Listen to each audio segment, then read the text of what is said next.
अधिकार कर लेता है। तो उसे लोग समझते हैं मन पे अधिकार कर लेता है, हमारा व्यवहार अस्वाभाविक हो जाएगा, अजीब अजीब सी हम बातें कर रहे हैं, लोग कहते हैं उसके आत्मा ने अधिकार कर लिया उसके शरीर पर। और कई बार क्या होता है, वही फिर हम आ जाते हैं अंधविश्वास पे। तो कई बार वास्तव में मानसिक बीमारियां होती हैं, वास्तव में। तो मानसिक बीमारियों का जैसे कि मैंने बताया आपको कि अंधविश्वास, लोगों का स्वार्थ, तो बहुत ऐसे स्वार्थी लोग होते हैं जो कि उन मानसिक बीमारियों को कह देते हैं कि अरे इस पे तो भूत प्रेत चढ़ा हुआ है, ऐसा ऐसा करो, क्या क्या करो, पता नहीं चप्पल सुखाओ, क्या क्या करो, तो भूत प्रेत उतर जाएगा और परेशान किया जाता है। ऐसा कुछ नहीं होता, उसका मानसिक रोग और बढ़ जाता है और उसका पैसा कमा जाते हैं उससे। तो एक तो ये बात होगी। दूसरी बात क्या है कि आत्मा तो है ही है, ठीक है, ये तो बाबा जी ने भी कहा है। अब रही अगर मैं भूत प्रेतों की बात कहूँ तो भूत प्रेत इस रूप में ना भी है, लेकिन हाँ कुछ ऐसी शक्तियाँ तो होती हैं जो कि उनका अस्तित्व है। लेकिन अगर हम ईश्वर के अस्तित्व में विश्वास करते हैं तो ये भी चाहते हैं कि ईश्वर का अस्तित्व सर्वोपरि, उनसे ऊपर तो कोई नहीं है, हमारा समर्पण उनके चरणों में, तो हमारा कोई भी कुछ बिगाड़ नहीं सकता है।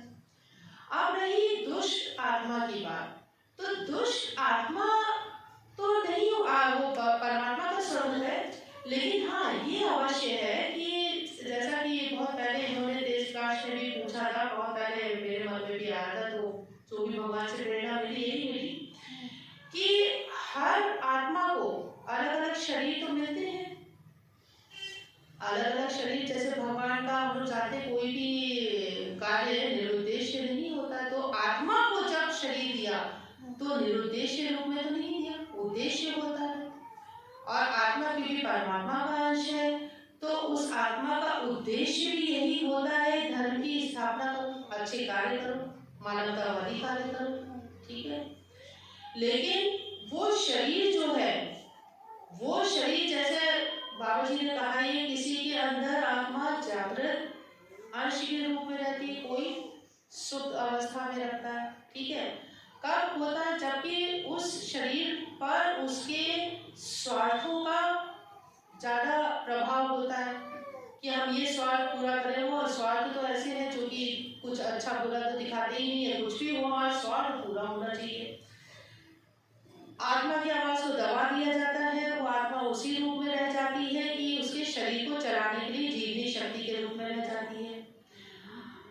अब वो शरीर कुछ भी कर्म दुष्कर्म करता रहता है, मृत्यु को प्राप्त हो गया, आत्मा मुक्त तो हो गई, लेकिन मुक्त हो गई तो उद्देश्य, जिस उद्देश्य से उसे भेजा गया था, वो उद्देश्य तो वो पूरा नहीं कर सकी। तो उस उद्देश्य को ना पूरा कर सकने के कारण वो भटकना कहिए, जो भी कहना कहिए, मोक्ष को तो नहीं प्राप्त कर पाती है, उसे दोबारा वो शरीर फिर से दिया जाता है उद्देश्य को पूरा करने के लिए। और एक ऐसा भी होता है शरीर जो कि सत्कर्म करता है, अच्छे कर्म करता है, कम से कम प्रयास तो करता है। वो जब मुक्त होता है, वो आत्मा उसके शरीर से जब मुक्त होती है तो वो आत्मा परमात्मा में विलीन हो जाती है, उसका उद्देश्य पूरा हो गया। तो इसीलिए अगर आत्मा मतलब हमारे शरीर का अगर उद्देश्य है तो आत्मा का भी उद्देश्य है। आप उसका भटकना कह लें, चाहे मुक्ति के लिए उसका कुछ क्षण रहना कह लें, और वो हमारे अगर पास आती है तो मुक्ति की कामना ही लेकर आती है, उससे भय नहीं करना चाहिए। अगर हम उसके क्षेत्र में कुछ ऐसा करेंगे जो सही नहीं है तो वो हमारे क्षेत्र में भी आएगी, तो भय नहीं करना है।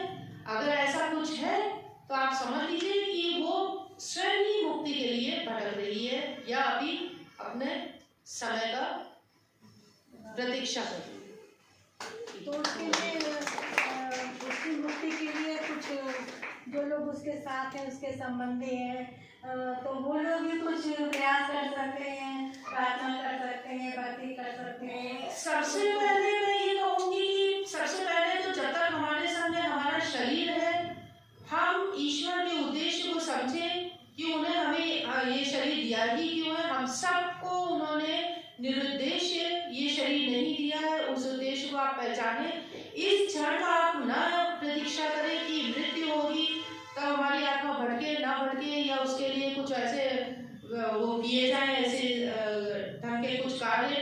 तो शरीर रहते अगर आप करेंगे तो आपके इस जन्म में भी आप भगवान को प्राप्त करेंगे, और अगर आपको पुनर्जन्म प्राप्त भी हुआ तो वैसे तो मोक्ष को अगर आप बहुत भगवान के उसमें क्षेत्र में आगे आ गए तो आपकी आत्मा को मोक्ष प्राप्त हो जाएगा। लेकिन पुनः अगर आपके पुनर्जन्म भी प्राप्त हुआ तो अवश्य ही आपको ऐसा जन्म प्राप्त होगा जो कि सुख शांति से, जो ये कहना चाहिए आध्यात्मिक रूप में भरा पूरा होगा। लेकिन हाँ, अगर आपको फिर भी, तो जैसा कि यहाँ सिद्ध शक्तिपीठ सत्य मंदिर में बताया ही जाता है कि आप कोई कर्मकांड ना करके आप पाठ करिए। और जो लोग कहते नहीं है कि इनको खिलाओ उनको खिलाओ, क्या क्या सब खिलाओ, पंडितों को बुलाओ खिलाओ, वो सब नहीं करिए। कुछ अगर आपको लगता है ऐसी कमी रह गई है शरीर रहते हुए, तो आप उस कमी को पूरा करिए। जैसे होता नहीं है, हमारे माता पिता का कोई उद्देश्य या कोई ऐसा चीज रह जाती है तो हम कहते हैं हम पूरा करेंगे उसे। ठीक है, आप पूरा करिए। अगर हमारे जो परम पिता हैं उनका उद्देश्य पूरा होने में कोई कमी रह गई है, आप जाके मानवता के कर्म करिए।